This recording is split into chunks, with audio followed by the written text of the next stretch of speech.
Hi friends అందరికీ ఈరోజు వీడియోలో సింపుల్గా బ్లౌజ్ డిజైన్ చూపిస్తాను. శారీ క్లాతే యూజ్ చేసుకుంటూ అంటే లేస్ కానీ బీడ్స్ కానీ ఇలాంటివి ఏమీ ఇష్టపడిన వాళ్ళు ఉంటారు కదా, అలాంటి వాళ్ళకైతే ఇలా ట్రై చేయండి.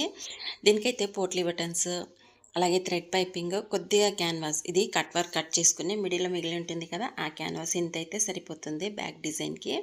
అలాగే శారీలో నుంచి కట్ చేసుకున్న చిన్న పీస్ ప్యాచ్ కోసం ఆపోజిట్ కలర్లో వస్తే ఇంకా హైలైట్ అవుతుంది. ఇది కొంచెం సేమ్ కలర్లోనే వచ్చింది శారీ కూడా.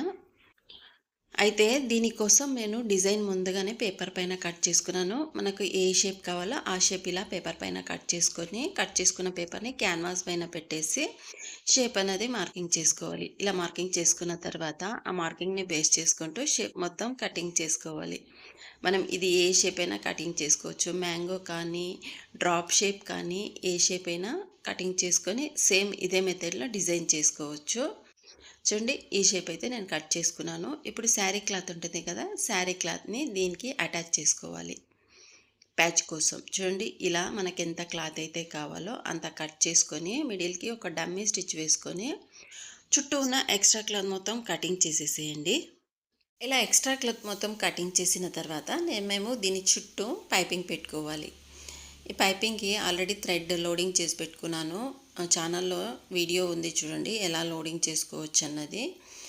ఇలా లోడింగ్ చేసుకున్న పైపింగ్ని ఈ ఎడ్జ్కి పెట్టేసి పైపింగ్ మనం ప్యాచ్ వైపు వచ్చేలాగా, ఖర్చు అవతలికి వైపు వచ్చేలాగా ఇలా పైపింగ్ పక్కన స్టిచ్ వచ్చేలాగా స్టిచ్ వేసుకొని దీన్ని లోపలికి టర్న్ చేసుకొని మరలా ఇంకో స్టిచ్ వేసుకోవాలి.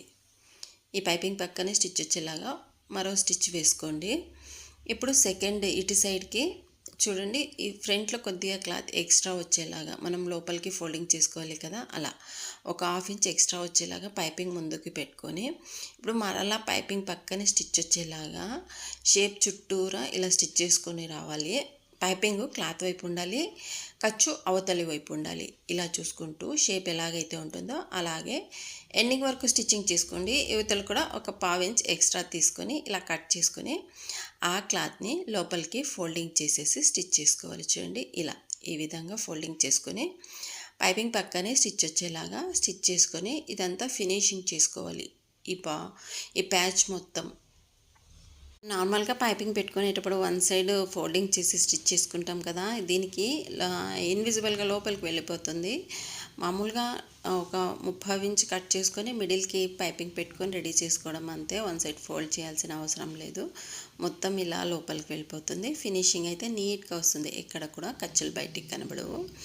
ఇలా స్టిచ్చింగ్ చేసుకున్న తర్వాత ఈ వీడియోలో చూపిస్తున్నట్టు ఇటు సైడ్కి అటు సైడ్కి ఇలా అడ్జస్ట్ చేసుకోండి. మనకి ఎటు సైడ్ షేప్ కావాలో అటు సైడ్కి ఇలా అడ్జస్ట్ చేసుకొని వన్ సైడ్ నుంచి పోట్లీ బటన్స్ పెట్టుకుంటూ రావాలి. పోట్లీ బటన్స్ కూడా ఎలా రెడీ చేసుకోవచ్చు అన్న వీడియోస్ ఉంది ఛానల్లో, చూడండి.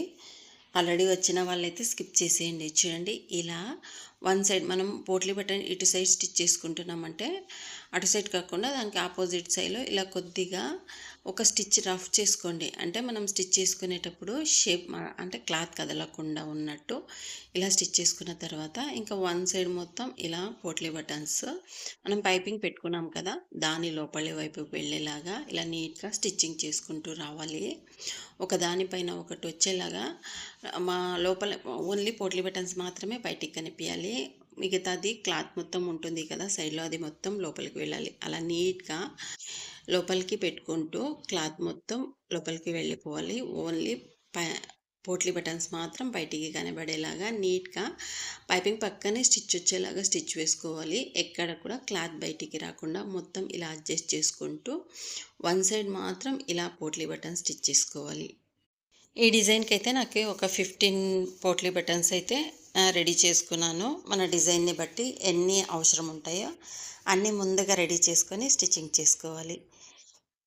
డిజైన్ బ్లౌజెస్కి నార్మల్గా అయితే లేసెస్, బీడ్స్, స్టోన్ లేసు ఇలాంటివన్నిటికన్నీ ఇలా క్లాత్తోనే డిజైన్ చేసుకుంటే బాగుంటుంది. నాకు కూడా అలాగే ఇష్టము. మీలో ఎంతమంది ఇలా ఇష్టపడతారో అలాంటి వారు ఎవరైనా ఉంటే కామెంట్ చేయండి. సింపుల్గా ఉంటేనే బాగుంటుంది.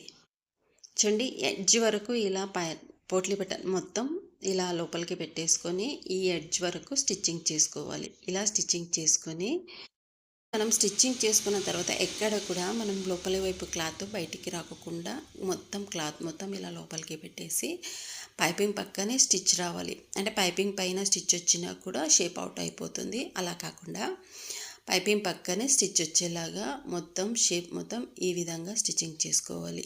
ఇది ఎక్స్ట్రా డమ్మీ స్టిచ్ ఉంటుంది కదా, అది కూడా తీసేసుకొని క్లాత్ మొత్తం ఇలా లోపలికి పెట్టేసుకొని ఇటు సైడ్ షేప్ మొత్తం ఇలా పైపింగ్ పక్కనే స్టిచ్ వచ్చేలాగా రౌండ్ మొత్తం స్టిచ్ వేసుకుంటే మనకు ఈ డిజైన్ అన్నది రెడీ అవుతుంది. ఇంతే అండి, చాలా సింపుల్గా ఉంటుంది డిజైన్. స్టిచ్ చేసుకోవడం కూడా చాలా ఈజీగా ఉంటుంది. లుక్ వైజ్గా అయితే హైలైట్ ఉంటుంది. మనం హెవీ డిజైన్స్ కంటే ఇలా సింపుల్ డిజైన్ వేర్ చేసుకున్నప్పుడే సింపుల్ లుక్గా ఇష్టపడే వాళ్ళైతే ఇలా ట్రై చేయండి. చూడండి, ఎక్కడ కూడా మనకు పోట్లీ బటన్స్ దగ్గర కానీ పైపింగ్ దగ్గర కానీ అవతల వైపుకి స్టిచ్ రాకుండా ఇలా నీట్గా స్టిచ్ చేసుకుంటే డిజైన్ అన్నది నీట్గా వస్తుంది.